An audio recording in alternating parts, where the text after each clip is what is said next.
It's a picture of self-confidence, two young men ready to take on the world, setting out on the adventure of a lifetime, but neither planned for what happened next. I think it was probably a number of things. Part of it is just who they were. Rich and Jay bought the 38-foot schooner after reading a book about a sailing adventure. They weren't quite ready to settle down just yet, so they sold their aviation business and set sail on an epic voyage, or so they thought. And it had been in dry dock for a number of years, so if you know anything about boats, you know that shrinks the wood, and the wood's going to have a lot of gaps in it, and you kind of have to let it sit back in the water and keep everything straight and let it kind of fill back up again to not have so many cracks. Just weeks into the trip, March of 1949, the already leaky sailboat started taking on a lot of water. DeVos and Van Andel, inexperienced sailors at the time, knew enough to see their bilge pumps couldn't keep up.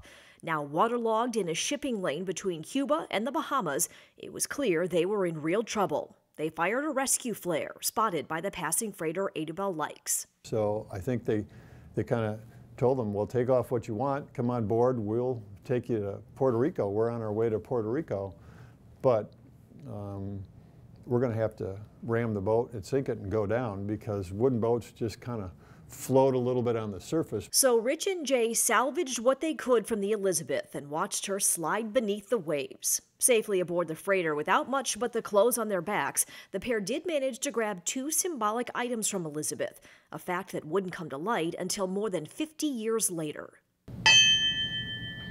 I had no idea that my dad ever had the bell and the flag. Until he passed away. That's right. In a dusty box in his dad's attic, Amway Chairman Steve Van Andel found the original bell and flag from the Elizabeth. The flag is now being preserved by a museum. The bell sits in a ceremonial place in Steve's conference room. So for me, it's always been a great story of the two of them, of their partnership, a story about who they were and the determination that they had to keep going. Van Andel says it's a constant reminder to him and many others of that adventurous spirit, courage, and persistence that led his father and Rich DeVos to create Amway.